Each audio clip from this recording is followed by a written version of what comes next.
कटेवारी देवरिया कर कटेवारी देवरिया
कामने माझे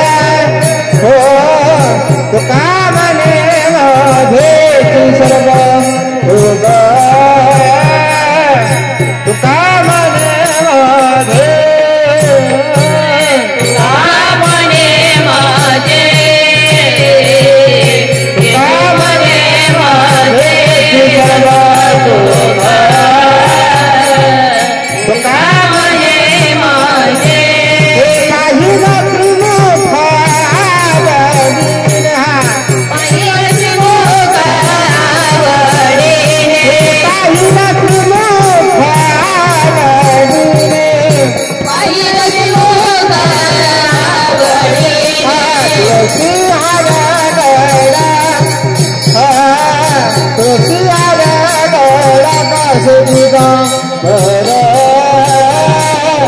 तुळशीला गळा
हेलो हरिओम राम कृष्ण रे हरि जय जय राम कृष्ण रे जय जय राम कृष्ण रे हरि जय जय राम कृष्ण रे जय जय राम कृष्ण रे जय जय राम कृष्ण रे जय जय राम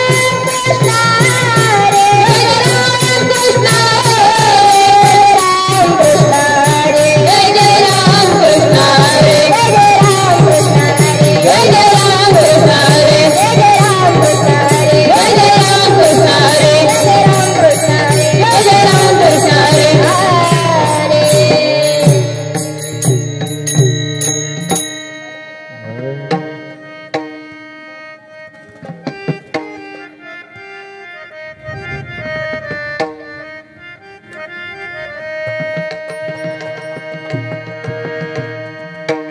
रे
आम्ही गोंधळी गोंधळी आम्ही गोंधळी गोंधळी आम्ही गोंधळी गोंधळी आम्ही गोंधळी गोंधळी आम्ही गोंधळी गोंधळी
काम क्रोध पकडा मारा तुमच्या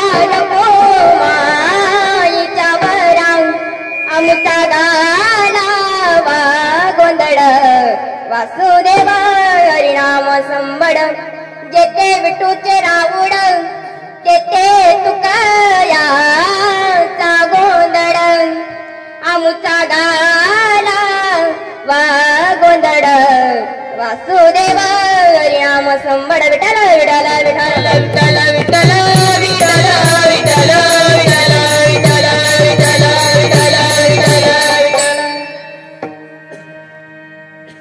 महायोग पीठे तटे वेमरत्यं वरपुंडलिकाय दातु मुनीन्द्रै समागत्य तिष्ठं तमानन्दकन्दं परब्रह्मलिङ्गं भजे पाण्डुरङ्गं पांडुरंग करो प्रथमान मन पांडुरंग करो प्रथमान मन पांडुरंग करो प्रथमान मन पांडुरंग करो प्रथमान मन पांडुरंग करो प्रथमान मन पांडुरंग करो प्रथमान मन पांडुरंग करो पांडुरंग करो प्रथमान मन पांडुरंग करो प्रथमान मन पांडुरंग करो प्रथमान मन पांडुरंग करो प्रथमान मन सुंदर चरणा संताजिया सुंदर चरणा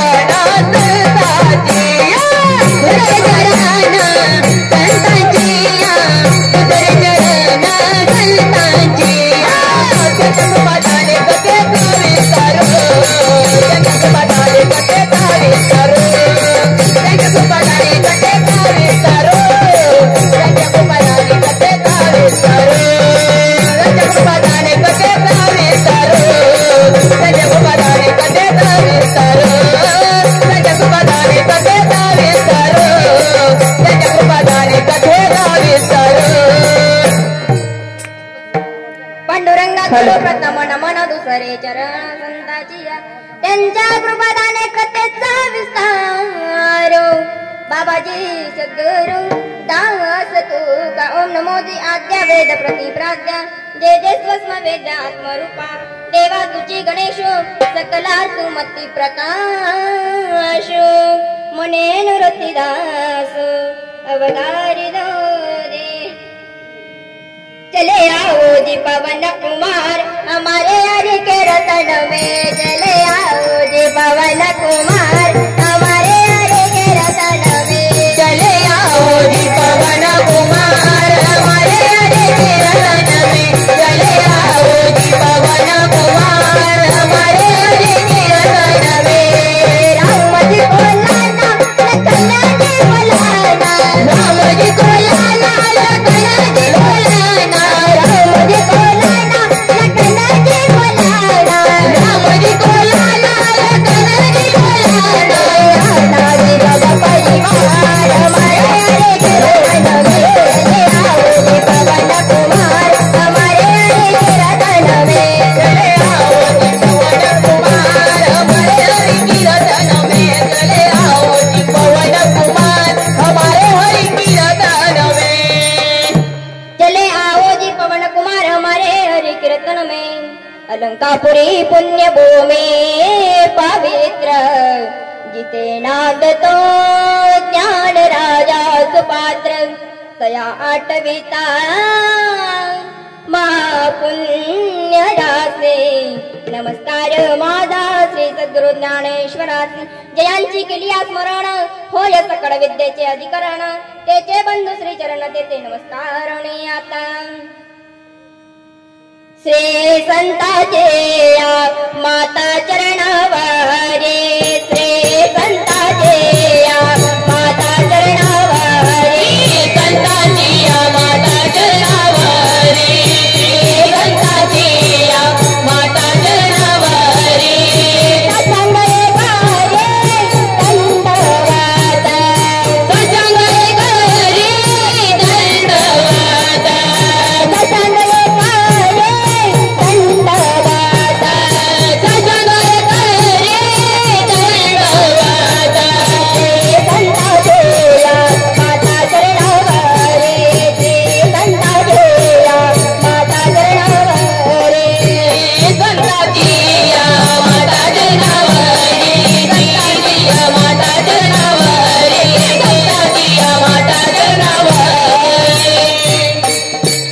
संताची माता चरणावरी साष्टांग एक करी दंडवत वासुदेवं सुतं देवं तं सुजानूरवरदनं देवकी परमानन्दं कृष्णं वन्दे जगद्गुरुं सर्व मांगल्य मांगल्य शिवे सर्वार्थ साधिके शरण्य त्र्यंबके गौरी नारायणी नमोस्तुते विठ्ठल विठ्ठल विठ्ठल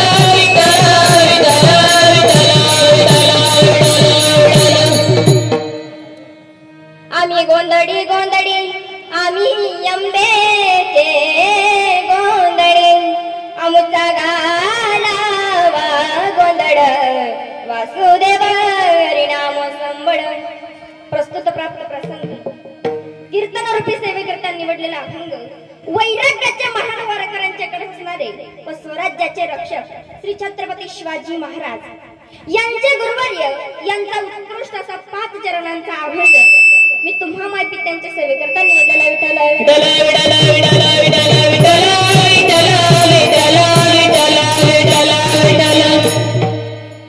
तसंच अभंगामध्ये प्रवेश करण्याच्या अगोदर थोडासा परिहार द्यायचा असतो तो असा की आमच्या वारकरी संप्रदायाचं नाक म्हटलं तर विना असतो म्हणून सगळ्यात अगोदर मी त्या बाबांचंच नाव घेते का सगळे प्रत्येक बारला ते बाबाच उभे राहतात बरोबर बाबा तुमचं नाव काय जगन्नाथजी महाराज बघा माझ्या गुरुजींचं नाव पण तेच आहे आणि खरंच आज वय ज्यांची आहे ते इथं उभं राहत नाही परंतु बाबा प्रत्येक कार्यक्रमाला विना घेऊनच इथं उभे राहतात म्हणून मी बाबांच्या मनापासून आभार मानते तसंच आमचे संबळवाले काका तुम्ही कुठले हा गजाननजी महाराज शिरपूर कन्हाड्याचे बघा आज त्यांनी वेळात वेळ काढून आपल्याला इथं उपस्थिती दिली मी त्यांच्या मनापासून आभार मानते तसंच माझे गुरुवर्य समाधानजी महाराज अर्जुन महाराज आणि गायकवाड महाराज समाधानजी महाराज आणि अर्जुन महाराज इथं नाही परंतु त्यांच्यामुळे मी आज इथं उभी आहे म्हणून मी त्यांच्या मनापासून आभार मानते तसंच त्याचप्रमाणे ज्यांनी मला गायनाचं शिक्षण दिलं असे आमचे माझे गुरुवर्य सोनालीताई महाराज त्यांनी सुद्धा कीर्तनाकरता उपस्थिती दिली मनापासून आभार मानते तसंच ज्यांची साथ मला आहे आणि इथं मी तुमच्या समोर हा शृंगार करून उभी राहते अशी आमची लक्ष्मीताई महाराज मी त्यांचे सुद्धा मनापासून आभार मानते त्याचप्रमाणे आम्हाला तुमच्या गावात आलं ना की जीव लावणारे आपल्या बाबाचं संतोषजी महाराज मी त्यांचे सुद्धा मनापासून आभार मानते त्याचप्रमाणे तुम्हाला सांगू का हे सर्व मंडळी आम्हाला खूप जीव लावतात ही संत मंडळी सुखी असो असा त्यांचं हित आहे असं त्यांचं म्हणणं आहे म्हणून आमचे सगळे गायनाचार्य असतील जे काही असतील मी त्यांचे मनापासून आभार मानते त्याचप्रमाणे रामकृष्ण आवाज येतो का लाडकिले कमी संताची हो लाडकिले कमी संताची लाडकिले कमी संताची हो लाडकिले कमी संताची लाडकिले कमी संताची हो लाडकिले कमी संताची लाडकिले कमी संताची हो लाडकिले कमी लाडकिले कमी संताची हो लाडकिले कमी संताची लाडकिले कमी संताची हो लाडकिले कमी संताची लाडकिले कमी संताची हो लाडकिले कमी संताची लाडकिले कमी संताची हो लाडकिले कमी संताची लाडकिले कमी संताची लाडकिले कमी संताची लाडकिले कमी संताची लाडकिले कमी संताची लहानची मुकी संताची लहानची मी संताची लाडकिले कमी संताची हो लाडकिले कमी संताची लाडकिले कमी संताची हो लाडकिले कमी संताची लाडकिले कमी संताची हो लाडकिले कमी संताची लाडकिले कमी संताची हो लाडकिले कमी संताची लाडकिले कमी संतांची म्हणजे संतांची लाडकी मिळले का बरं आता माझा आवाज तुमच्यापर्यंत येतो का ते मला हात द्यायचं बरं का हात येतो का रामकृष्ण रे आवाज येतो का ते मागच्या बाबांनी आवाज द्यायचा हा येतो का रामकृष्ण रे नाही येत ना आता येतो का रामकृष्ण रे येतो ना हा तर बरं वाटलं म्हणजे माझा आवाज तुमच्यापर्यंत जे पोहोचवण्याचं काम करत आहे असे आमचे साऊंडवाले काका गावातलाच आहे का गावातलाच आहे खरंच खूप छान लागलेला आहे म्हणून म्हटलं गावातलेच आहे तसंच मी साऊंडवाल्या काकांच्या मनापासून आभार मानते त्याचप्रमाणे सगळ्यात अगोदर आभार मानायचे म्हटले तर मी तुमचे मानते काय तर तुम्ही इथं नसता तुम्ही कोणाला कीर्तन ऐकवलं असतं म्हणून सगळं एकट्याचा नव्हता खेळ म्हणून मिळवला हा मेळ एकट्याचा खेळ नाहीये जर तुम्ही इथं नसता तर मी कीर्तन कोणाला ऐकवलं असतं म्हणून मी सगळ्यांच्या मनापासून आभार मानते तसंच कोणी सुटलं का हा कार्यक्रम कुणी ठेवला बरोबर लोटन व्यंकट पाटील व्यंकट पाटील दादांचे सुद्धा मी मनापासून आभार मानते कारण त्यांनी मला इथं कीर्तनाकरता उपस्थित दिली ही सेवा दिली मी त्यांच्या मनापासून आभार मानते कारण हे माझं भाग्यच आहे की आज मला देवीच्या कार्यक्रमाला आज काय करणार आज तर वेगळं चित्र दिसत बरोबर आहे ना तुम्हाला माहिती का हा शृंगार मी का करून आले मी असं कुठंच घाललं मी लहानची मोठी झाली महाराज परंतु आजपर्यंत मी कधीही पायात आपल्या तोड्या घातल्या नाही किंवा हातात बांगड्या घातल्या नाही गळ्यात हार घातला नाही फक्त कपाळाला टिंगली आणि फक्त कानात कुंडल याच्या व्यतिरिक्त मी दुसरं कुठलंही काही केलं नाही पण आज माझ्या बहिणीची इच्छा होती की तू लहानची मोठी झाली पण काहीच करत नाहीये मी तुला बघितलंच नाही एक वेळा ही साडीवरती म्हणून आज माझ्या बहिणींमुळे हा शृंगार घातलाय गाडणी व माय तू हिरवा पदरनी व माय तू हिरवा पदरनी गाडणी व माय तू हिरवा पदरनी व माय तू हिरवा पदरनी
माता जगदंबेने राक्षसाचा वध केला कोणत्या शृंगारावरती गळ्यात घालून कवड्याची माळ पायात बांधली पायामध्ये तोट्या घालून गळ्यामध्ये हार घालून आणि साडी घालून तिने राक्षसाचा वध केलाय त्याच्यासाठी आज हा अवतार मी घेतलेला विठ्ठल विठ्ठल विठ्ठल विठ्ठल विठ्ठल विठ्ठल विठ्ठल विठ्ठल विठ्ठल आम्ही गोंधळी गोंधळी आम्ही अंबेचे गोंधळी आमुचा घालावा गोंधळ वासुदेव हरिनाम संबळ जगतवंदनीय जगद्गुरु श्री संत श्रेष्ठ तुकोबाराय सांगतात की आम्ही गोंधळी गोंधळी पण कोणत्या आंब्याचे गोंधळी कोणत्या जिने राक्षसाचा वध केला आम्ही त्या अंबा मातेचे गोंधळी आणि आमचा घालावा गोंधळ म्हणजे आमचा म्हणजे कोणता भगवंताच्या नामाचा तुम्ही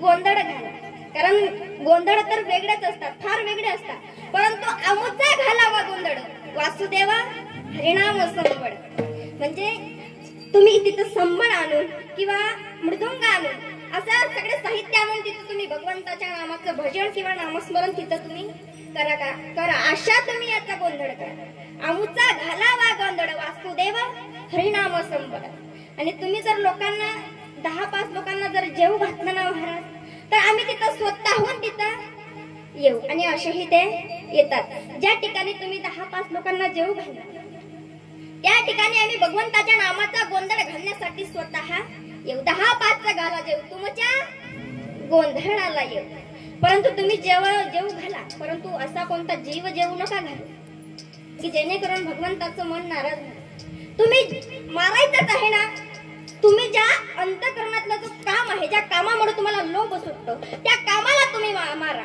आणि काम झालं की आपल्याला लोभ सुटतो आणि काम नाही पूर्ण झालं की क्रोध येतो म्हणून त्या कामाला तुम्ही मारा आणि त्या कामाला क्रोधाला मारून अंतःकरणामध्ये भगवंताचं तुम्ही मंदिर करा. आणि ज्या ठिकाणी भगवंताचं मंदिर आहे त्या ठिकाणी तुकोबाराय सांगतात की माझ्या तिथं गोंधळ आहे. विठ्ठल विठ्ठल विठ्ठल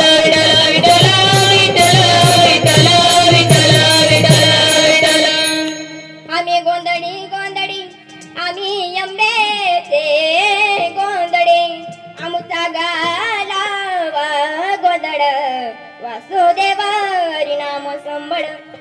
आम्ही गोंधळी म्हणजे आम्ही कोणत्या आंब्याचे गोंधळी की जे घरामध्ये रोज भांडणं करते त्या आंब्याचे गोंधळी नाही. आम्ही त्या आंब्याचे गोंधळी नाही. तुकोबाराय सांगतात आम्ही त्या आंब्याचे गोंधळी की जिने महिषासुराचा वध केला. आम्ही त्या आंब्याचे गोंधळी जिने एका सुंदर मुलाला जन्म दिला आणि स्वराज्य घडवण्यासाठी तिने एवढं कष्ट घेतला. आम्ही त्या मातेचे गोंधळी जी घरामध्ये सासू सासऱ्यांची करते कदर. आम्ही त्या आंब्याची गोंधळी आणि जे घरामध्ये चांगलं ठेवते लक्ष्मी ज्या घरात टिकते ना आणि ती स्त्री घराला स्वच्छ ठेवते. आम्ही त्या आंब्याचे गोंधळी. परंतु जिने महिषासुराचा वध केला तो महिषासूर कुठून आला त्याचा जन्म तरी कसा झाला हे तुम्हाला आम्हाला सगळ्यांना माहिती बरोबर. प्रजापती दक्ष यांच्या 13 मुलींचा विवाह महर्षी कश्यप यांच्याशी झाला. प्रजापती दक्ष यांना भरपूर मुली होत्या परंतु त्याच्यातल्या 13 मुलींचा विवाह महर्षी कश्यप यांच्याशी झाला. आणि त्याच्यामध्ये एक दनू नावाची स्त्री होती. त्या दनू नावाच्या स्त्रीला 2 मुलं झाले आणि ते मोठे होऊन दानव झाले. ते कोण? रम आणि कर्म हे 2 मुलं. परंतु ते मोठे होऊन ते दानव झाले. परंतु आता भरपूर वर्ष झाले दोघं भावांच्या मनामध्ये विचार आला अरे पुत्र प्राप्ती नाही चल आपण तप करण्यासाठी जाऊ. आणि रमने अग्नीमध्ये चालू केली आणि कर्मने पाण्यामध्ये चालू केली. पण हे इंद्रदेवांना कळालं. इंद्रदेवांना वाटलं की अरे हे कसली पुत्र प्राप्ती मागतात कुणास ठाऊक. कारण पुढे चालून जर आपल्या सिंहासनावरती यांनी जर जागा मागितली तर खूप वाईट प्रसंग येईल. म्हणून इंद्रदेवांनी अग्नीमध्ये जो होता त्याला काही मारू शकला नाही परंतु पाण्यामध्ये रमने तपश्चर्या चालू केलेली होती. आणि इंद्रदेवांनी एका मगराचं रूप धारण केलं आणि करमला त्या पाण्यामध्ये मारलं. परंतु करम जवळ गेले आणि करम जवळ गेल्याच्या नंतर अग्नी आजूबाजूला असल्यामुळे त्यांना करमला मारता आलं नाही. आणि करमला हे सगळं माहिती करम मरला हे रमला सगळं माहिती पडलं. रमचं मन फार दुःख झालं परंतु अग्निदेव त्याला प्रसन्न झाले. अग्निदेवांनी सांगितलं मग तुला काय मागायचंय. रमने सांगावं की मला फक्त पुत्र प्राप्ती हवी मला दुसरं काही नको मला फक्त पुत्र हवा. अग्निदेवांनी वरदान दिलं की जा तुला जे सुंदरी दिसल रस्त्यामध्ये त्या सुंदरीवरती तुझं मन येईल तिच्या पोटातून तुला तुझा पुत्र प्राप्ती होईल. परंतु राम निघाला रस्त्याने जंगलाच्या दिशेने जात असताना त्याला एक म्हशी दिसली. कोण? म्हशी. आणि तो त्याच्या सोबतच राहायला सुरुवात केली. परंतु त्या ठिकाणी एक रेडा आला आणि त्या रेड्याने त्या म्हशीवरती ज्या वेळेला वध करण्याचा प्रयत्न केला त्या टायमाला रमने त्या म्हशीला वाचवलं. का तर तिच्यापासून आपल्याला पुत्र प्राप्ती हवी होती म्हणून तिने वाचवण्याचा प्रयत्न केला आणि त्याच्यामध्ये रमचा मृत्यू झाला. परंतु आता ती महिषासुराला जन्म देणारी ती कोण होती? म्हशी. तिला असं वाटलं आता आपण पतिव्रत आहे आपलं लग्न झालंय आपल्या पोटामध्ये आपल्या पतीचं बाळ आहे. परंतु ती पतिव्रता असल्यामुळे तिला असं वाटायचं की नाही आपण सुद्धा यांच्या बरोबर जायचं. म्हणून तिने अग्नीमध्ये उडी मारली आणि अग्नीमध्ये उडी मारताच एक मोठा प्रकाश झाला आणि त्याच्यामधून महिषासुराचा नावाचा राक्षस जन्मास आला. महिषासुर नाही तर बीजासुर सुद्धा जन्माला आला. हे 2 ते एक रमचा होता आणि एक कर्मचा होता. हे दोन्हीही याचे कारण ज्या वेळेला कर्म हा मरला हे बातमी रमला कळाली त्यावेळेला त्याने विचार केला होता की आपलाच नाही तर आपल्या भावाचाही मुलगा आपण प्राप्त करून घ्यायचा. म्हणून दोन बीजासुर आणि एक महिषासुर नावाचे असे 2 राक्षस तयार झाले. परंतु आता त्यांनी वरदान प्राप्त करण्यासाठी तप केले भरपूर तप केले आणि विठ्ठल विठ्ठल विठ्ठल विठ्ठल विठ्ठल त्यांनी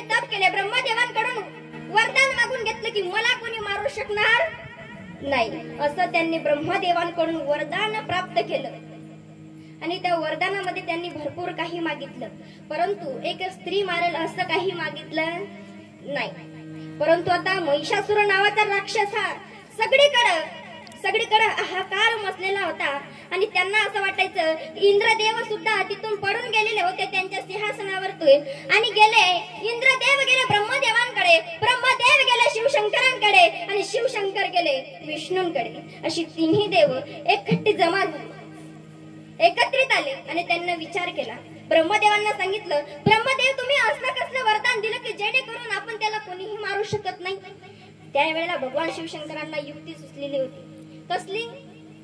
की आता आपण अशी स्त्री निर्माण करायची जगामध्ये की जिने आईच्या उदरातून जन्म नाही घेतला, अशी स्त्री आपण निर्माण करायची.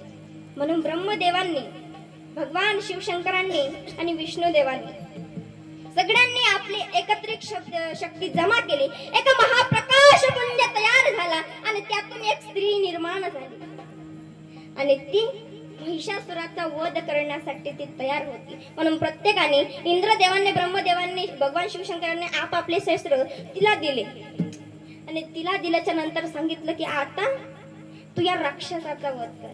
कुणी केलाय राक्षसाचा वध? एका स्त्रीने. मग तुम्ही सुद्धा तुम्ही अंतःकरणातला राक्षस नाही मारू शकत? तिने काय नाही केलं? आज आपण आपल्याला स्वतःला कधी कमी समजून घ्यायचं नाही बरं का. जिने राक्षसाचा वध केला ती सुद्धा एक स्त्री होती. आज ती सगळ्यात पुढे आहे, ती सुद्धा एक स्त्री आहे. जे कीर्तनाच्या जागेवर उभी आहे ते सुद्धा एक स्त्री आहे. मग तुम्ही तुम्हाला स्वतःला कमी का समजून घेता? भगव्याची रक्षिणी तू स्वराज्याची मेघा हाय, भगव्याची रक्षिणी तू स्वराज्याची मेघा हाय, दुबडी समजू नको स्वतःला, तू तर जिजाऊंची लेक आहे.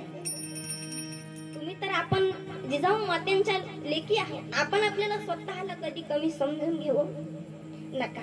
मग तुकोबाराय सांगतात की आम्ही अशा मातेची गोंधळी की जिने राक्षसाचा वध केला, आम्ही त्या आंबेचे गोंधळी, आम्ही गोंधळी, आम्ही आंबेचे गोंधळी, म्हणजे आम्ही त्या जगदंबा मातेचा गोंधळ घालण्यासाठी आम्ही सक्षम आहोत. आम्ही त्याच मातेचे गोंधळी आहोत की जेणेकरून जे राक्षसाचा वध करते आणि जी स्वराज्याचा रक्षक जे घडवते ती सुद्धा एक स्त्री आहे. आम्ही त्या स्त्रीचे सुद्धा गोंधळी आहे. अहिल्या मातेचं आता जयंती होऊन गेली बरोबर. आम्ही त्या मातेचे सुद्धा गोंधळी का तर तिच्यामुळे आज मंदिरातले काहीतरी देव वाचलेले आहेत. आज तिच्यामुळे आपण बऱ्याचशा ठिकाणी मंदिरातले देव बघतो. आम्ही त्या मातेचे गोंधळी, आम्ही गोंधळी, आम्ही आंबेचे गोंधळी, आम्ही ज्या आंब्याचे गोंधळे आहोत जी राक्षस मारते, आम्ही त्या आंब्याचे गोंधळे. पण काही लोक आम्हाला ओळखतच नाही महाराज. आम्ही आता बऱ्याचशा ठिकाणी जातो पण आम्हाला कोणी ओळखत नाही. एक ठिकाणी कीर्तनाला गेलो आणि मी कीर्तनाच्या गाडीतून उतरले आणि साईडला उभे राहिले. मग तो एक व्यक्ती माझ्या जवळ आला, महाराजांचे वाक्य. मी भागवतकार महाराजांसोबत उभी होते. तू चला तिकडे, भागवतकार महाराजांसोबत प्रीतीताई उभ्या राहणार. बोलू नको, मीच महाराज आहे. म्हटलं मीच महाराज आहे. म्हणजे काही ठिकाणी आम्हाला सुद्धा ओळखत नाही. मग आम्ही त्या भगवंताच्या नामाचा गोंधळ घालणारा आम्ही ते संत, आम्हाला तुम्ही ओळखत नाही. आणि आमचं काय हो, आम्हाला जेवढं माहिती असतं ना आम्ही तुम्हाला तेवढं सांगण्याचा प्रयत्न करू बरोबर.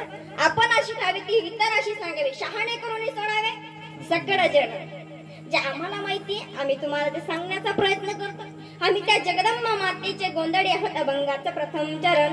आम्ही गोंधळी गोंधळी, आम्ही गोंधळी गोंधळी, आम्ही गोंधळी गोंधळी, आम्ही गोंधळी गोंधळी, आम्ही गोंधळी गोंधळी, आम्ही गोंधळी गोंधळी, आम्ही गोंधळी गोंधळी, आम्ही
आंब्याचे गोंधळी आमुचा गालावा गोंधळ आम्ही ज्या आंब्याचे गोंधळ जिने राक्षसाचा वध केला आणि आमुचा गालावा गोंधळ म्हणजे असला कोणता आम्हाला गोंधळाला बोलवू नका बरं का. काही लोकांचं असं असतं की तिथं भांडणं चालू असतात ना तिथं म्हणतात काय भार कीर्तन चालू आहे तरी तिकडे रे चल मी पण येतो. आणि कीर्तन चालू असतं काय भानगडी तिकडे कोणता गोंधळ चालू आहे तिकडे. म्हणजे कीर्तनाला तुम्ही भांडणं म्हणतात आणि भांडणांना कीर्तन म्हणतात म्हणजे उलटी चुकली महाराज दुनिया. सगळ्याच गोष्टींना आपण उलटच करतो. म्हणजे आमचा गालावा गोंधळ म्हणजे आम्हाला अशा कोणत्या गोंधळाला बोलवू नका की जेणेकरून तिथं भगवंताचं नाव नाहीये. आम्हाला बोलवा जिथे भगवंताचं नाव आहे आम्ही तिथं स्वतःहून येऊ. आमचा घालावा गोंधळ म्हणजे आमचा म्हणजे आम्हाला तिथं बोलवून आमच्या भगवंताच्या नामाचा तिथं गोंधळ बरोबर. नाही तर काहीच्या घरामध्ये वेगळा गोंधळ असतो तो संसाराचा गोंधळ असतो. ते विषयांचे जे सुख ते केवळ परम दुःख परी काय की जे मूर्खा न सेविती न रस. ज्ञानेश्वर महाराज ज्ञानेश्वर मध्ये खूप सुंदर उदाहरण देतात. हे विषयांचे जे सुख आहे ना हे आपल्याला गोड लागतात. तेवी विषयांचे जे सुख ते केवळ परम दुःख म्हणजे आपला संसारातला गोंधळ वेगळा आणि भगवंताच्या नामाचा गोंधळ वेगळा. आमचा गालावा गोंधळ वासुदेव हरिनाम संबळ हा आम्ही जो घालतो हा भगवंताच्या नामाचा गोंधळ आहे आणि तुम्ही ज्या करता तो संसाराचा गोंधळ आहे. विठ्ठल विठ्ठल विठ्ठल विठ्ठल विठ्ठल विठ्ठल विठ्ठल विठ्ठल. आमचा गालावा गोंधळ म्हणजे तुकोबाराय सांगतात की आमच्या भगवंताच्या नामाचा तुम्ही गोंधळ घाला. नाही तर काही महिला मंडळ वेगळाच गोंधळ घालतात तो घरचा गोंधळ असतो. काही आम्हाला कुठं चहा प्यायला बोलवत नका जाऊ महाराज. काही ठिकाणी असं असतं की आता सांगायला पण वेळ नाही जाऊ द्या. काही ठिकाणी असं असतं काय म्हटलं हा येऊ का आम्ही चहा प्यायला आपण ते महाराज नाही आपल्या घरी नाही बोलवायचं समजल्या गोया नाक गरम गोंधळ शराय काका. तो गोंधळ वेगळा आणि दारुड्यांचा गोंधळ वेगळा आणि आपला गोंधळ वेगळा. तो दारुड्यांचा गोंधळ वेगळा लागतो बरं का. आता आम्ही पंधरवाडीची एकादशी झाली महाराज. त्या एकादशीला आम्ही दिंडी काढलेली होती. त्या दिंडीमध्ये आम्ही गेलो आणि तिथं त्या लोकांनी एकदम सुंदर भोजन बनवलेलं होतं महाराज. बासुंदी भजे पुऱ्या तोंडाला पान नका येऊ दे बरं का. तसं काही म्हणणं नाही माझं. इथं काही आहे नाही म्हणून म्हटलं. तुमच्या तोंडाला पाणी काही येत नाही ना. इतकं सुंदर तिथं भोजन बनवलेलं होतं. तिथे अशी दारुड्यांची गँग होती महाराज. ती वेगळी अशी त्यांचा वेगळा कारभार असतो. ते तिथं बसलेले होते. काय बारी बारी खाताय तरी रे बघ ना यांचं बंद. त्यातलं एक म्हणे यांचं बंद का रे यांचं बंद झालं तर मग ते भगवंताचं नामच बंद. नाही कसं काय आपण करायचा भगवंताच्या नामाचा गोंधळ. आता यासले काही माहिती नाही त्यातलं. मग हे सगळे दारुड्यांचे गँग होती महाराज. त्यातले म्हणे की हा चला आपण पण घेऊ. अरे आपलं तर साहित्य नाही. अरे ग्रामपंचायत मध्ये सगळं साहित्य पडलंय. तिथं गेले महाराज. तिथून त्यांनी सगळं साहित्य घेतलं. मृदुंग आता त्या मृदुंगाला ते नुसतं टोकीत होते महाराज.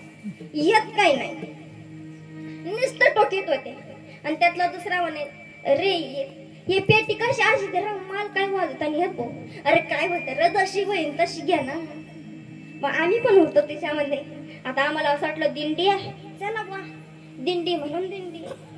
मग आम्ही गेलो. आम्ही त्यावर भजन म्हटलं तर मृदुंगाचार्य शांत बसून जात जाय बुवा काही बोलच ना. आम्ही म्हणू राम कृष्ण हरे न जय जय राम कृष्ण हरे राम कृष्ण हरे न जय जय राम कृष्ण हरे राम कृष्ण हरी जय जय राम कृष्ण हरी राम कृष्ण हरी जय जय राम कृष्ण हरी. आम्ही आमचा गोंधळ भगवंताच्या नामाचा घालत चाललो आणि हे तीन बेवडे बघित होते का रे इथं वेगळंच म्हणतात आणि आपलं वेगळं भजन असे नाही बुवा आपल्याला काय होतं र बासुंदी खायला भेटायचं. मग ते गेले महाराज. ते दारुड्यांची गँग आली. आम्ही एका ठिकाणी मुक्कामाला थांबलो. तिथं केलेलं होतं तेच केलेलं होतं. त्यांनी सांगितलेलं होतं हा महाराज भोजनामध्ये काय करायचं नाही आम्हाला पण तेच पाहिजे. कोणतं नाही म्हणे बासुंदी आणि भजन पुऱ्या पाहिजे. म्हणे बरं महाराज तुम्ही म्हणताल तसं आम्ही करू. सगळं केलं आणि महाराज मंडळीने सगळ्यांनी भोजनही केलं. सगळ्यांनी भोजन केलं आणि त्यांनीही केलं. मग आता एक जणाला कीर्तनकार होता. तो म्हणे महाराज तुमच्यातलं कीर्तन कोण करतं? म्हटलं मन नाव काय घेऊ नको, हा कीर्तनकार शे याच लिहिचाली काय म्हटलं. मग मी सांगितलं म्हणलं या तिघां म्हटलं कीर्तनकार आहे. म्हणजे आता त्या दिंडी काढतात म्हणलं, ते दिंडीचे कार्यकर्ते आहेत त्यांना विचारा, ओ कीर्तनकारांना आम्हाला काय संबंध शेअर बरं आम्हाला नाही जात काय बोलतो सांगूच नको याच नाही म्हणजे मग आपल्याला खायला भेटणार नाही परत. मग सांगितलंच नाही महाराज तिघांनी. मग आता ही तिघ एका कमरेमध्ये बसले कारण कीर्तन कोण करल? मी करणार नाही. तो दुसरा म्हणे मी पण करणार नाही, तिसरा म्हणे मी पण करणार नाही. मग त्यातल्या एकाने एक युक्ती सुचली. का कोणती? की कोणीच बोलू नका, सगळेजण झोपे राहा, जो बोलेल ना त्यालाच कीर्तन करावं लागलं. मग ते सगळे जपून राहिले, सगळे झोपले निवांत. मग त्यांनी त्यातला एका लहानसा मुलगा होता त्याने खिडकीतून बघितलं. लहान मुलांना असतेच महाराज आहोत की कीर्तनकार महाराजांना किती बघायला येतात. मग त्या तो मुलगा म्हणे महाराज मंडळी तर सगळे झोपलेत म्हणे. मग तो गेला पडत कार्यकर्त्याजवळ गेला म्हणे महाराज सगळे महाराज मंडळी झोपी गए. मग त्यातला म्हणे ओ मरी गईस रे गो ये काही टाकी गिकतेच वो आहे खा मग काही टाकी की नाही ना बघ रे भाऊ मरी गईस. त्यांनी घरातून दरवाजा बंद केलेला होता महाराज. त्यांनी दरवाजा बंद केलेला होता. तो लहान मुलगा होता. मी कुठं म्हणे अंदाज आज तुम्ही फक्त बाहेर थांबा म्हणे, मी जिवंत आहे का मोरली हे बघतो म्हणे.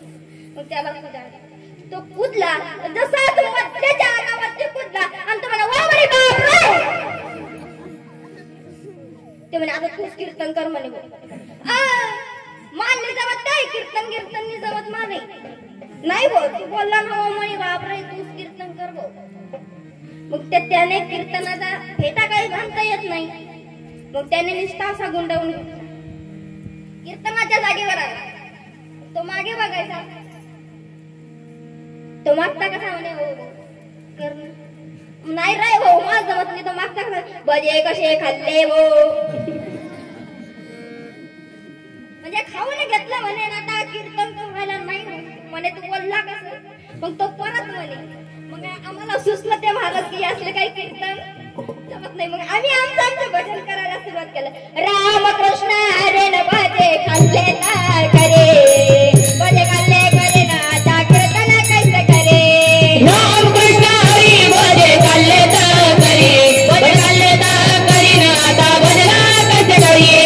रामकृष्ण हरे न पुरे खाल्ले तर करे पुरे खाल्ले करे ना आता कीर्तन कैसे करे. रामकृष्ण हरी भजे खाल्ली तर करी पुरी खाल्ली तर करी ना आता कीर्तन कैसे करिये. आम्हाला समजलं की म्हणे ओ बाबा आम्ही कीर्तन नाही करत म्हणे. आमची दारुड्यांची गँग होती म्हणे. आम्ही बघितलं की यांना चांगलं खायला भेटतं म्हणून आम्ही असा गोंधळ मारला. तो मागचा कसा म्हणे ताई तुम्हाला येतं का? आम्हाला पण येतं. ती म्हणे रामकृष्ण हरे ना बासुंदे खाल्ले तर करे बासुंदे खाल्ले करे ना आता कीर्तन कैसे करे. रामकृष्ण हरी गिर खाल्ली तर करी गिर खाल्ली तर करी ना आता कीर्तन कैसे करिये. खीर खाल्ली तर खरी ना आता कीर्तन कसं करी. आता अशा दारुड्यांचा गोंधळ वेगळा वा सगळ्यांना समजे वा की पब्लिक जी ना बे त्यासले माहिती होतं की हे बेवडेशा रे भाऊ. मग ऐन टाइमवर कोण बी उभं राहायच वा. मग ते काय ते लाईटाना काम मेणबत्ती पण करत. लाईट गेल्यावर कोण करत उजीड देण्याचं प्रकाश देण्याचं काम कोण करतं. मग त्या ठिकाणी माझं कीर्तन होतं महाराज. मग काय आता कीर्तनकारच बेवडा निघणार असतं. मग आता काय करायचं. मग ते असले कीर्तनकार म्हणायचं बा त्याची तिथं पदवी नव्हती तिथं उभे राहण्याची त्याची लायकी सुद्धा नव्हती तरी त्याने हे केलं. परंतु तुम्ही एक गोष्ट लक्षात घ्या बरं काय ही सत्य घटना आहे. हे असं तुम्ही कीर्तनाला जातात ना तिथं कीर्तन ऐकायचं तेव्हाच कीर्तन ठेवायचं. किंवा त्याचा एखाद्या ठिकाणी भेटावरचा फोटो किंवा त्याने कुठं भजन कीर्तन केलंय अशा तुम्ही बघून करायचं. कारण हे लोक काय करते कारण आमले भेटत बा चांगलं खायले मग ते काय डोंगर घे काही फायदा नाही. मग अशा दारुड्यांचा गोंधळ वेगळा असतो आणि आम्हा संतांचा गोंधळ वेगळा असतो. आमचा घालावा गोंधळ वासुदेव हरिनाम संबळ म्हणजे आमच्या भगवंताच्या नामाचा तुम्ही गोंधळ घाला आणि त्या भगवंताच्या नामाचा गोंधळ किती गोड आहे, किती गोड आहे, भरपूर फार चांगला आहे तो. नाम तुझे रे, नाम तुझे रे, नाम तुझे रे नारायणा, नाम तुझे रे, नाम तुझे रे, नाम तुझे रे नारायणा, नाम तुझे रे, नाम तुझे रे, नाम तुझे रे नारायणा, नाम तुझे रे, नाम तुझे रे, नाम तुझे रे नारायणा.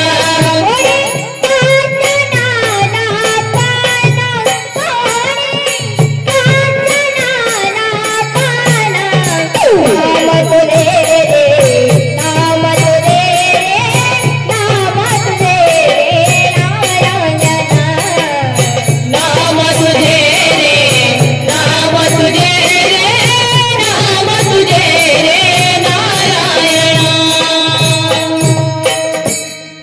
त्या भगवंताच्या नामाचा आम्ही गोंधळ घालतो आणि भगवंताचा ते संत म्हणतात की आम्ही या गोंधळ घालण्यासाठी भगवंताचा गोंधळ घालण्यासाठी आम्ही पुन्हा जन्माला येऊ, आम्ही त्याच्यासाठीच जन्म घेऊ. घेईना मी जन्म, घेईना मी जन्म, घेईना मी जन्म यात साठी देवा, घेईना मी जन्म, घेईना मी जन्म, घेईना मी जन्म यात साठी देवा.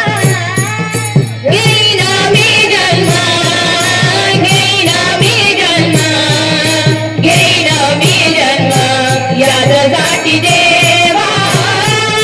घेईना मी जन्म, घेईना मी जन्म, घेईना मी जन्म यासाठी देवा.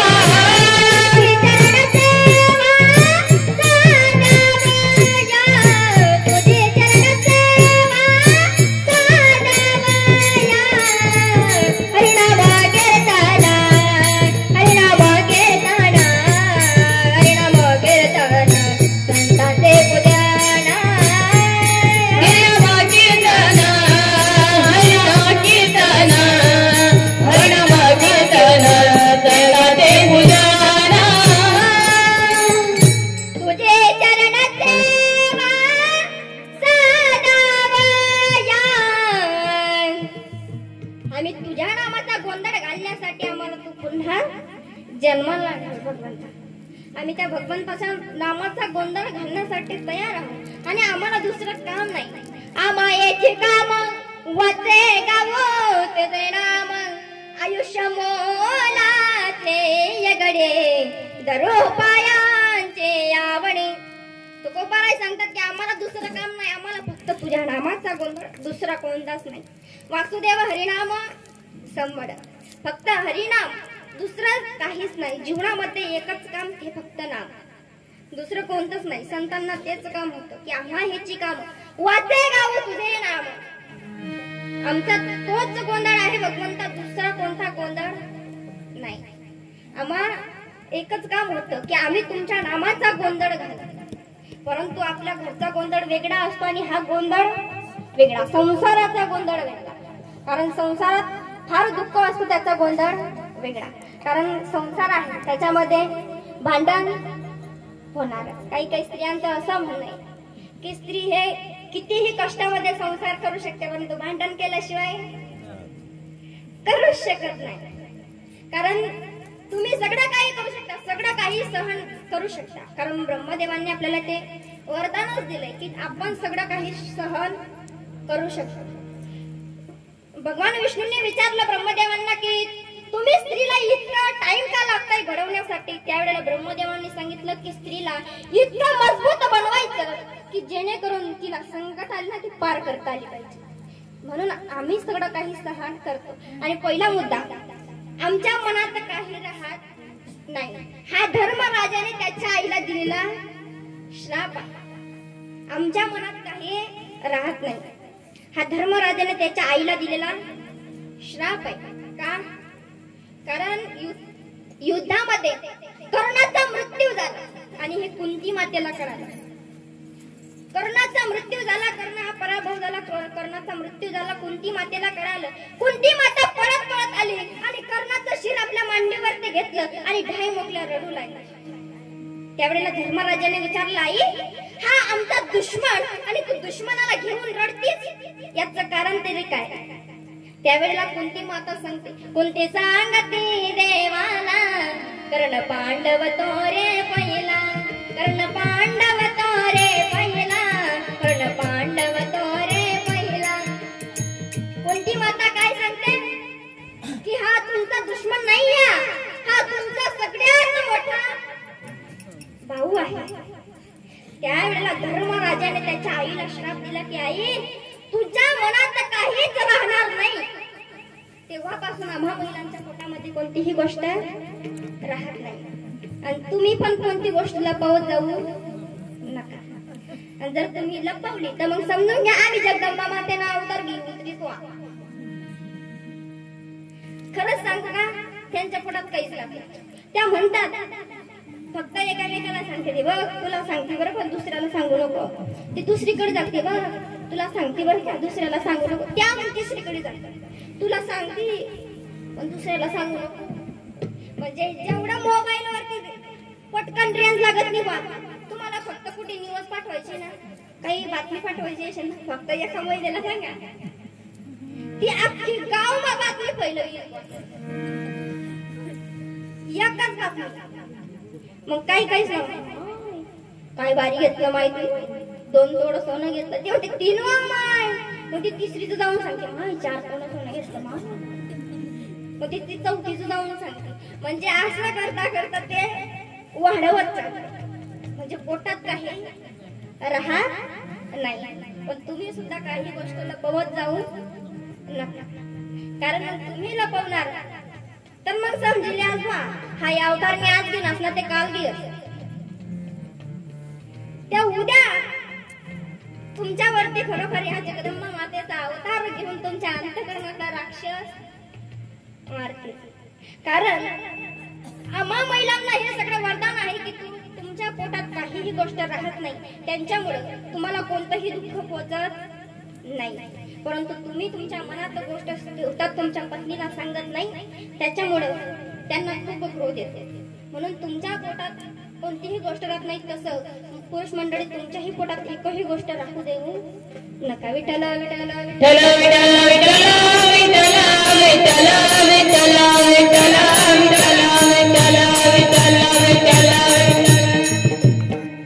नाही तर मग ते कसं होईल, मग तुम्ही सांगस ना, मग कसं म्हणते आली आली व गोंधळाला गोंधळाला आले, तुळजा भवानी माझे आले गोंधळाला आले, आली आली व गोंधळाला गोंधळाला आले, तुळजा भवानी माझे आले गोंधळाला आले, आली आली व गोंधळाला गोंधळाला आले, तुळजा भवानी माझी आली, तुळजा भवानी आई, तुळजा भवानी माझे आले, तुळजा भवानी माझे आले,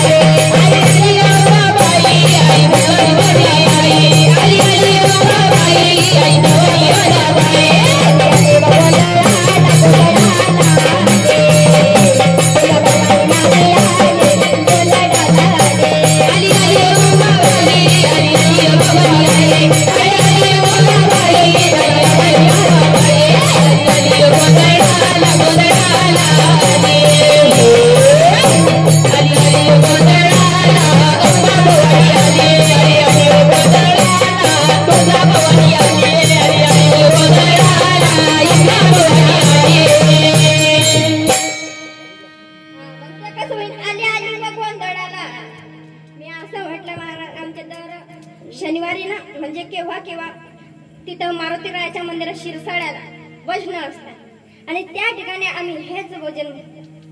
आणि मग त्या आम्ही हे म्हटलं, मग दुसरं पण म्हटलं, आली आली व गोंधळाला गोंधळाला आली. त्यातली एक म्हातारी आजीबाई आली, ती कशी आली आली व बागाबाई, तिच्या नवऱ्याचा पत्ता नाही. म्हटलं आजी माहिती तसं नाही. आली आली व गोंधळा नाही, ती बघते वाघाबाई आली. आली आली व गोंधळा नाही, आली आली व वाघाबाई, तिच्या नवऱ्याचा पत्ता नाही. आणि त्या म्हाताऱ्या आजोबाई वेगळंच म्हणत्या. मग त्यांना काही भरोसा नाहीये बा. आपण काही म्हणा आणि त्या वेगळंच म्हणतात. पण मी म्हणायचं नाही ना आजीबाई, मी म्हणायचं नाही आली आली नाही नाही खरंच आले ना ग बाई. मग कुठं आहे म्हटलं. मग म्हणे जगदंबा माता पण म्हणे कुठं आहे म्हटलं. हे कोण होण्यासाठी माझं ती एक बाई म्हणत होती बोलतात. ती एक बाई म्हणत होती म्हटलं कोण होणीस. ती म्हणे सैल्या सैल्या सैल्या. मग तिला नवरा म्हणा म्हणजे ती सैला घेऊन येत होते तिथं पाया पडायला. मग ते तिचा नवरा म्हणतो सैलानी बाबा आला सांगा मध्ये. म्हटलं असं आहे का. मग ती म्हणत होती सैल्या सैल्या. म्हटलं खरं सैला. अरे म्हटलं ती सैला नाही म्हणत रे, ती थैल्या म्हणत. पण आता त्या थैल्यांमध्ये खरोखर सोन्याचे मंगळसूत्राचे मणी करून आणले होते महाराज. ते मणी त्या खाली पडले. पण ती कशी म्हणायची सैल्या सैल्या सैल्या. तिला असं वाटायचं की हा सैलाच म्हणतो म्हणजे सैलाने बाबा अंगात आला. मला ते समजलं नाही. ती ताई सैला नाही, ते ताई म्हणते की थैल्या बघा थैल्या. काय म्हणते की सोने सैल्या सैल्या. काय बघतात धने पटकन उचला की म्हणे नाही तर घेल ना कोणी मन बापरे. म्हणजे तिच्या अंगात पण होतं तरी पण ते थैल्यांकडे बघते का. तर तिच्यामध्ये सोनं. मग ती तरी पण म्हणायची नाही ना बाबा. मग आम्ही त्यात एक भजन लावलं महाराज. कोणतं. अरे बाबाने तुझ्या कृपेने तारच बघताना आगात महिमा तुझे मावले वार संकटाला. अरे कृपा करे आमावरे लागावे तोरात सारे. आई कृपा करे आमावरे लागावे तोरात सारे.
गोंधळाला नाही तर मग महाराज घाबरे जायचं. पहिलं महाराज असा आहे की मग आपले कोणी ओळखत नाही. तुम्ही म्हणाला महाराज असं काय रे वारावून असतं उडी जायचं.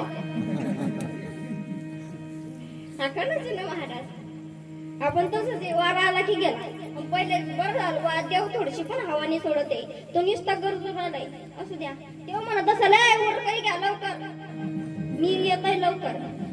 विठ्ठल विठ्ठल विठ्ठल विठ्ठल विठ्ठल विठ्ठल विठ्ठल विठ्ठल विठ्ठल. आम्ही गोंधळी गोंधळी आम्ही अंबेचे गोंधळी. आमुचा गालावा गोंधळ वासुदेव हरिनाम संबळ. आमच्या त्या भगवंताच्या नामाचा तुम्ही गोंधळ हरिमुखे म्हणा हरिमुखे म्हणा पुण्याची गणना कोण करी. त्या भगवंताच्या नामाचा तुम्ही गोंधळ घाला. कोणता वासुदेव हरिनाम संबळ. हे संबळ का वाजवलं जातं. का वाजवलं जातं.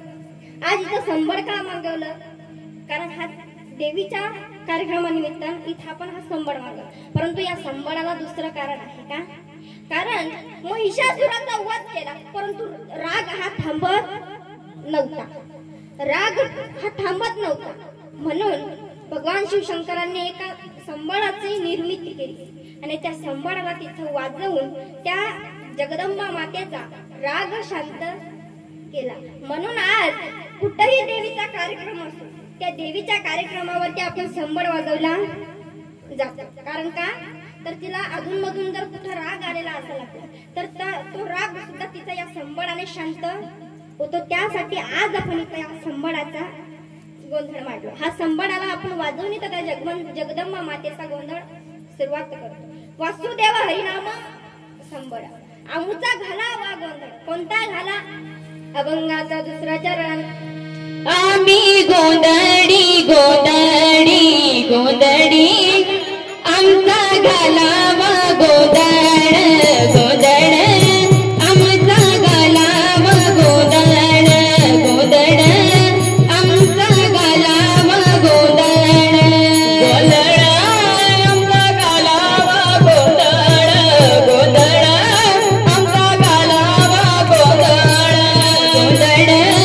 आमचा घालावा गोंधळ गोंधळ आमचा घालावा गोंधळ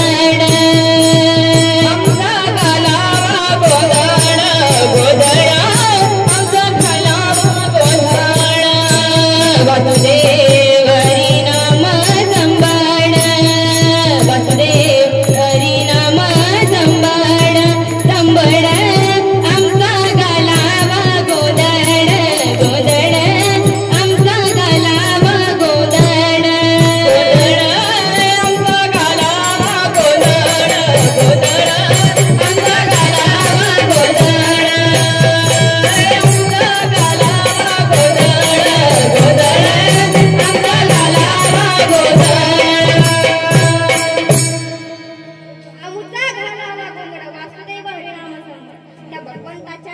नामाचा तुम्ही गोंधळ घाला. विठ्ठल विठ्ठल विठ्ठल विठ्ठल विठ्ठल विठ्ठल विठ्ठल विठ्ठल विठ्ठल विठ्ठल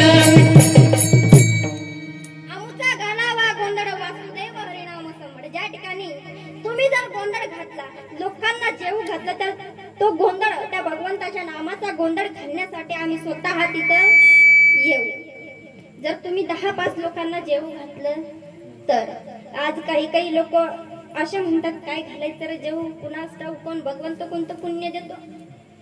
दान म्हटलं तर अन्नदान, बरोबर. सगळ्यात मोठं दान कन्यादान आणि दुसरं दान म्हटलं तर अन्नदान.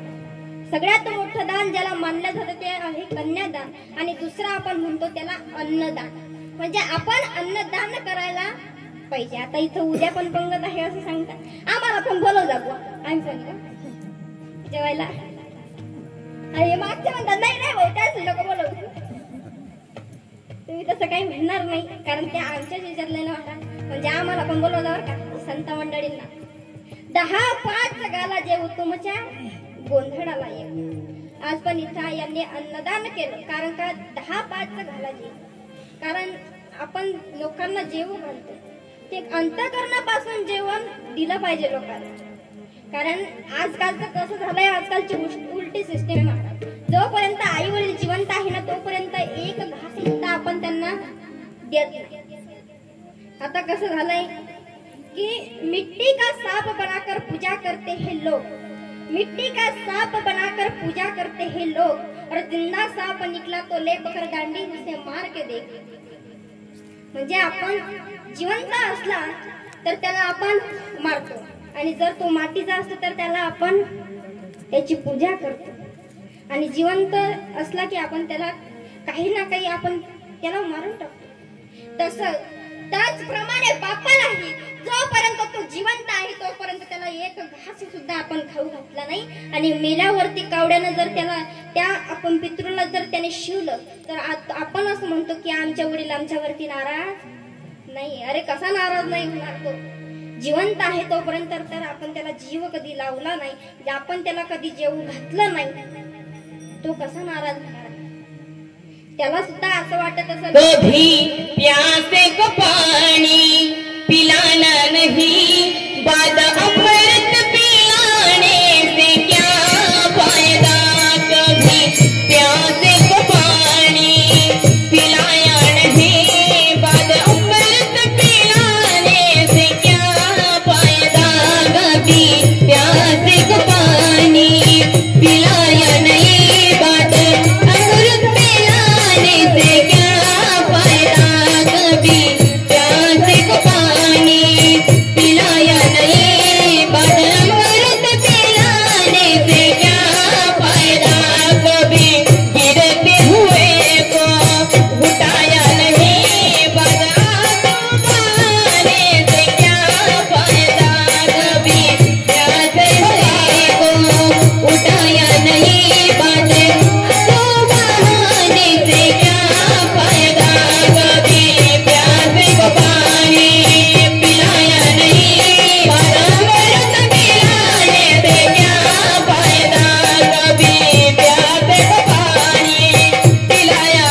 त्याला म्हणतो की थोडस अमृत देऊन बघ, ते काय फायदा आहे?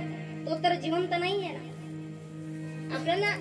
आपल्याला असं वाटतं की काय गड्या आपण नाही घालायचं त्याला जेव, आणि मेल्यावरती त्याला पितृच्या दिवशी त्याला तुम्ही चांगलं चांगलं जेव घालता, तो खुश होईल का महाराज?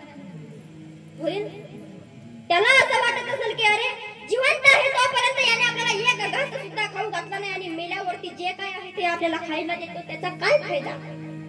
जोपर्यंत मनुष्य जिवंत आहे ना तोपर्यंत लोकांना त्यांच्या समोर 10-5 लोकांना जेव घाला, त्यांच्या मनाला समाधान वाटेल. मी तुझ्यासाठी जीवन जाडिले रे बाळा, कोणी नाही पाणी पाजले. मी तुझ्यासाठी जीवन जाडिले रे बाळा, कोणी नाही पाणी पाजले. मी तुझ्यासाठी जीवन जाडिले रे बाळा, कोणी नाही पाणी पाजले. मी तुझ्यासाठी जीवन जाडिले रे बाळा, कोणी नाही पाणी पाजले. आगली नाही कधी खाण मिठाई, डॉक्टर गोळी कसली दवाई, डॉक्टर गोळी नाही कसली दवाई. मी तुझ्यासाठी जीवन जाडिले रे बाळा, कोणी नाही पाणी पाजले. मी तुझ्यासाठी जीवन जाडिले रे बाळा, कोणी नाही पाणी पाजले. मी तुझ्यासाठी जीवन जाडिले रे बाळा, कोणी नाही पाणी पाजले. मी तुझ्यासाठी जीवन जाडिले रे बाळा, कोणी नाही पाणी पाजले. मेल्यावरती कसली करतो आशा? बरोबर, तू मेल्यानंतर आशा करतो की आपले वडील आपल्यावरती नाराज नाही होणार जाण्याच्या वेळेस. नाही, जोपर्यंत तो जिवंत आहे तोपर्यंत त्यांच्या देखत 10-5 लोकांना जेव घाला. नाही तर काही आपण जेव घालतो महाराज नाही, परंतु काही म्हातारी इतक्या आज्या तशी त्या की त्यांच्या देखत घातलं नाही की कोण निघाली पंगाच्या रे, त्या दादाच्या घरची पंगत आहे असं का जमले नाही, काही जमले नाही. कारण त्यांच्या देखत आपण बसा महाराज त्यांच्या, म्हणजे मी सगळ्यांना नाही म्हणत बरं का, मी सगळ्यांना नाही म्हणत, मी त्यांच्या सोबत बसते म्हातारे आजोबांसोबत, कारण मला त्यांच्या सोबत बसायला आवडतं. का तर ते एकदम सुंदर सुंदर गोष्टी करतात महाराज, आणि मग मला पण सुद्धा त्यांच्यामध्ये बसायला आवडतं. मग मी त्यांच्या सोबत बसली पंक्तीमध्ये. मग एक म्हातारी इतका आजत होतो महाराज, वरमबट्टीची पंगत होती. तर वरमबट्टीचं जेवण किती छान असतं महिला मंडळ, छान असतं ना, पण त्या म्हाताऱ्यास नाही इतका काहीच आवडत नव्हतं त्याला. मग तो कसा आले, हरे राम राम राम, जाऊ दे तिकडे जाऊ दे. म्हाताऱ्याला आज दिवशी तर म्हटलं मी तिथून उठली बा, दुसरीकडे जाऊ. मग तिकडच्या पंगत मध्ये जाऊन बसले. माझा तो आजोबा माझ्या समोर होता, आणि मग मी त्याची गंमत बघायची. पण तो तसाच म्हणायचा. मग दुसऱ्या दिवशी सप्त्याची पंगत होती, त्याच्यामध्ये एका व्यक्तीने बुंदीची पंगत दिलेली होती. मग आता त्यानं त्याच्या चेहऱ्यावरती किती आनंद असेल, त्याच्या चेहऱ्यावरती खूप आनंद होता. कारण का आज बुंदीची पंगत खायला भेटेल बा एकदम, आज तर जमलं तू बसला बा. मग मी पण त्यांच्यासोबतच बसला. मग तो आजोबा मला, मी बघत होते की हा त्या दिवशी कसा खात होता, आणि आज बुंदीची पंगत आहे म्हटणार आहे, याच्या चेहऱ्यावर तर खूप आनंद दिसतो म्हटलं. मग चला आपण पण यांच्यावर जेवणाला बसू. तो कसा म्हणायचा, हरे राम राम राम हरे हरे, हरे कृष्ण हरे.